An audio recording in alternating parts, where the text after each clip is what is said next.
تو اس حوالے سے مفسرین نے اس واقعے کو نقل کیا ہے کہ اس کا مالک ایک بچہ تھا اور وہ بچہ اپنی والدہ کی بے شمار خدمت کیا کرتا تھا۔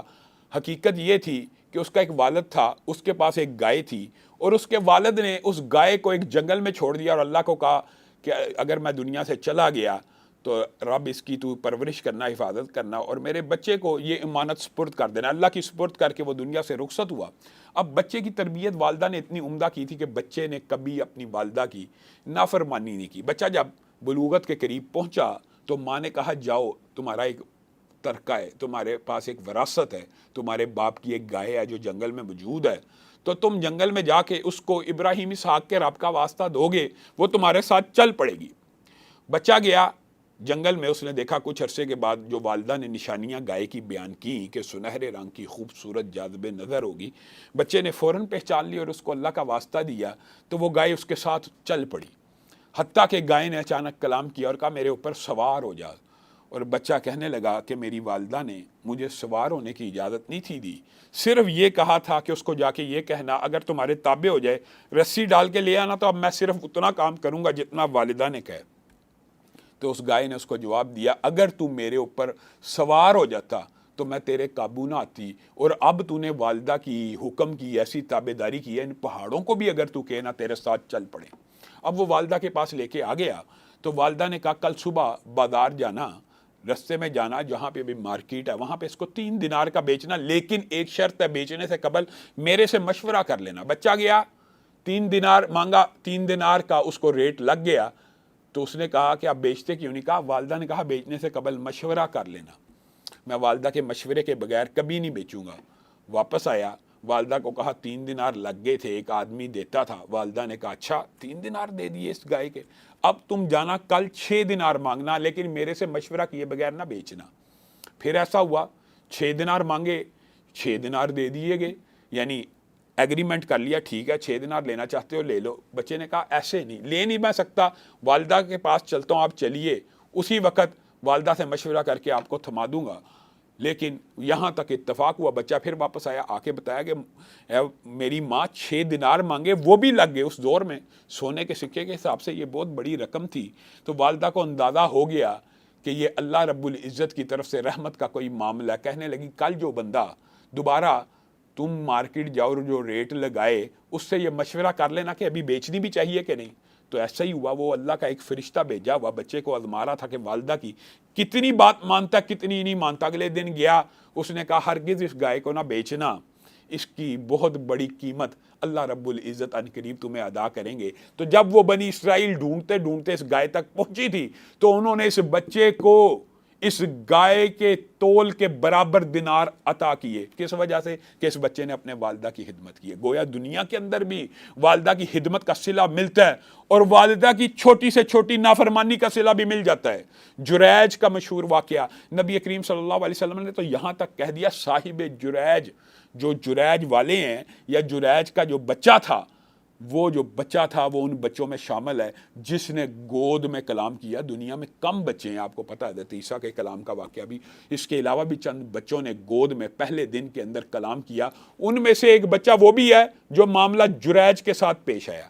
اب آپ نے اس معاملے کے اوپر غور کرنا، اور یہ آپ کو پتہ صحیح حدیث ہے، صحیح سند سے ہم تک پہنچی ہے۔ نبی کریم صلی اللہ علیہ وسلم نے کہا جریج نماز پڑھ رہے تھے، ان کی والدہ نے آواز دی، جریج کے دل میں خیال آیا اللہ کے سامنے کھڑا ہوں، اللہ کے ساتھ کلام کر رہا ہوں، والدہ کی بات کو بعد میں سنا جا سکتا ہے، نماز نہ توڑی۔ پھر آواز دی، پھر دل میں خیال آیا والدہ کی سنوں کہ اللہ کی عبادت جاری رکھوں، اللہ کی عبادت جاری رکھی۔ 3 مرتبہ ایسا ہوا تو والدہ ناراض ہو گئیں اور ان کے منہ سے یہ صرف الفاظ نکل گئے کہ جریج تجھے اس وقت تک موت نہ آئے جب تک کوئی بری عورت تیرے منہ نہ لگے۔ جیسے عام دیہاتی عورتوں کا یہ ایک طرز عمل ہوتا ہے کہ منہ سے بات نکل جاتی ہے، لیکن اللہ بھی جریج کو چاہتے تھے جہاں پہ عبادات اللہ کی حق کی ادائیگی کرتا ہے وہاں پہ والدہ کے احترام کا بھی۔ اور اسی حدیث کے نیچے سے بعض محدثین نے استدلال کیا اسی حدیث کو سامنے رکھتے ہوئے کہ نفل نماز کے اندر آواز والدہ دے تو نماز توڑ دی جائے، اور توڑ دی جائے۔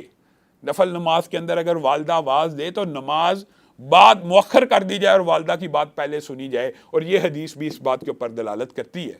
خیر کرنا کیا ہوا، ہے تو نیک تھے، ایک بری عورت نے اپنے جال میں پھنسانے کی کوشش کی، نہ پھنسے، اس عورت نے چرواہے کے ساتھ برائی کا ارتکاب کیا جو ان کے عبادت خانے میں رہتا تھا۔ 9 ماہ گزر گئے، بچہ پیدا کر کے لے آئی، لوگوں کو کہنے لگی یہ جریج کا بچہ ہے۔ لوگ مشتعل ہو گئے، جریج کو مارا پیٹا۔ جریج نے کہا بتاؤ تو صحیح معاملہ کیا؟ کہا تیرا تو بچہ ہو چکا ہے اس عورت کے ساتھ، تیرے تو اولاد ہے۔ کہنے لگے صبر کرو۔ 2 نفل نیت کی، جریج کو سمجھ آ گئی کہ یہ وہ الفاظ ہیں میری والدہ کے جو انہوں نے ایک مرتبہ نفل کے اندر مجھے آواز دی تھی اور میں نے نماز نہیں تھی توڑی۔ فوراً سجدے میں سر رکھا، اللہ کے سامنے معافی مانگی، اور بچے کو اچانک مخاطب ہو کے کہنے لگے بول تو کس کا بیٹا ہے؟ یہ وہ بچہ حدیث رسول میں آتا ہے، نبی کریم صلی اللہ علیہ وسلم نے صحیح حدیث میں ہمیں بتلایا یہ بچہ بھی پہلے دوسرے دن کا تھا۔ فوراً بول اٹھا کہ میں اس چرواہے کا بچہ ہوں، جریج کا بیٹا نہیں ہوں۔ یعنی والدہ کی اتنی سی بات کو نہ سنا تو کتنی بڑی آزمائش آ گئی۔ اور یہ دیکھیے کہ وہ آزمائش آئی کس بات کے اوپر؟ نماز کے اندر نماز کو صرف نہ توڑا تو اتنی بڑی آزمائش آ گئی، لیکن اللہ تعالیٰ نے ان کو سرخرو بھی کیا کیونکہ نیک تھے، عبادت گزار تھے۔ اللہ تعالیٰ اپنے نیک بندوں کو ضائع نہیں کرتا، صرف لوگوں کے لیے ایک مثال قائم کرنے کے لیے اور ان کو یہ بات سمجھانے کے لیے کہ اللہ کی عبادت کے ساتھ ساتھ ماں کی اطاعت بھی فرض ہے۔ اور یہ بات یاد رکھیے، اللہ رسول کے بعد کسی مسلمان بیٹے بیٹی کے اوپر سب سے پہلا جو حق ہے، فرض جو ہے اطاعت کرنا، وہ والدین کی ہے۔ ہاں ایک بات ہے کہ اللہ رسول کے بعد اگر کوئی بیوی ہے تو اس کے لیے فرض ہے کہ اپنے خامند کی اطاعت کرے، اور اگر کوئی بیٹا بیٹی ہیں ان کے لیے فرض ہے کہ وہ والد اور والدہ کی اطاعت کرے۔ اللہ رسول کے بعد یہ حق بھی اللہ نے اگر کسی کو دیا تو ان کو دیا۔ آگے چلیے، حضرت اویس کرنی کے بارے میں آپ کو پتہ ہے رسول اللہ صلی اللہ علیہ وسلم نے کیا کہا تھا؟ کرن قبیلے کا ہے، فلاں علاقے کا ہے، والدہ کی خدمت کرتا تھا، پھل بیری کا ایک نشان تھا جو نہایت چھوٹا رہ گیا۔ اپنے صحابہ کو کہہ رہے ہیں، آپ کو اس بات کا بھی پتہ ہونا چاہیے کہ جمیع اہل سنت کا یہ عقیدہ ہے کہ سارے تابعین جمع ہو جائیں، صحابی کی عظمت کا مقابلہ نہیں کر سکتے۔ ایک صحابی آدھ ہاتھ بھی جو کئی خرچ کر دے نا تو میں اور آپ سونے چاندی کے پہاڑ بھی خرچ کر دیں، اس انفاق کو نہیں پہنچ سکتے، اس اجر و ثواب کو۔ لیکن اللہ کے رسول مجھے اور آپ کو سمجھانا چاہتے ہیں، عمر اور علی کو کہتے ہیں اب ایسے کرنی آئے گا، ہے تو وہ تابعی ہیں، ہے تو وہ تابعی ہیں، لیکن اپنی ماں کی خدمت کی ہے تو اتنی شان بلند ہے، اتنی عظمت ہے کہ رسول اللہ صلی اللہ علیہ وسلم کہہ رہے ہیں عمر علی وہ آئیں گے، جب وہ آئیں تو اپنے لیے ان سے دعا کروا لینا۔ اس کی کیا وجہ ہے؟ اب بتائیں، حضرت عمر یا حضرت علی کا جو مقام و مرتبہ ہے وہ لا محالہ یقینی طور پہ ان سے بلند ہے، لیکن رسول اللہ صلی اللہ علیہ وسلم مجھے اور آپ کو یہ بات بتلا رہے ہیں کہ جو بندہ اپنی والدہ کی خدمت کرتا ہے پھر رب تعالیٰ بھی اس کے ہاتھوں کو خالی نہیں لٹاتا۔ رب کو بھی شرم آتی، حیا آتی ہے، حیا، رب حیا کرتا ہے ہاتھوں کو۔ رب کو کی تو یہ صفت ہے، یہ کریمانہ صفت ہوتی ہے کہ رب کو اس لیے حیا آتی ہے کہ رب ایک عزت کرنے والا، اکرام کرنے والا اپنے بندوں کا ہے کہ اس کے سامنے ایک بندہ ہاتھوں کو پھیلائے کھڑا ہے تو رب اس کی جھولی نہ بھرے۔ رب کو بھی حیا آتی ہے، تو ماں کے فرما برداری کرنے والے اور ماں کی اطاعت کرنے والے کے اوپر بھی جب وہ ہاتھوں کو اٹھا لیتا ہے نا تو اللہ تعالیٰ کو حیا آتی ہے میں اس کے ہاتھوں کو خالی لٹاؤں۔ اسی لیے حضرت عمر ان کو تلاش کرتے رہے، حضرت علی ان کو تلاش کرتے رہے، اور بالآخر ان کو وہ مل گئے اور انہوں نے یہ درخواست کی کہ آپ ہمارے لیے دعا کریں۔ یہ سارا واقعہ آپ نے بڑی اچھی طرح سنا ہوا ہے۔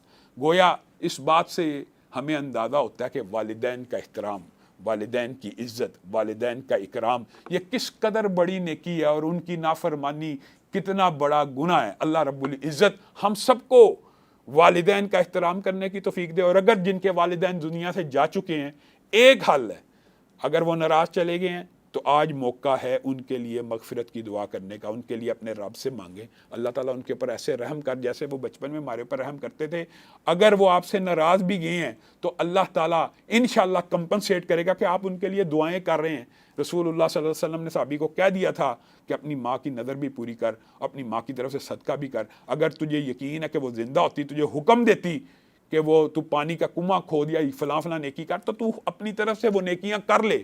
تو ہم سب کو چاہیے کہ والدین کی خدمت، والدین کا احترام بجا لائیں اور ان کی نافرمانی سے بچیں۔ معزز ناظرین گرامی قدر، یہاں پہ آج کے پروگرام کا وقت ختم ہوا چاہتا ہے۔ انشاءاللہ کل ایک نئے پروگرام کے ساتھ آپ کی خدمت میں حاضر ہوں گے۔ والسلام علیکم ورحمۃ اللہ وبرکاتہ۔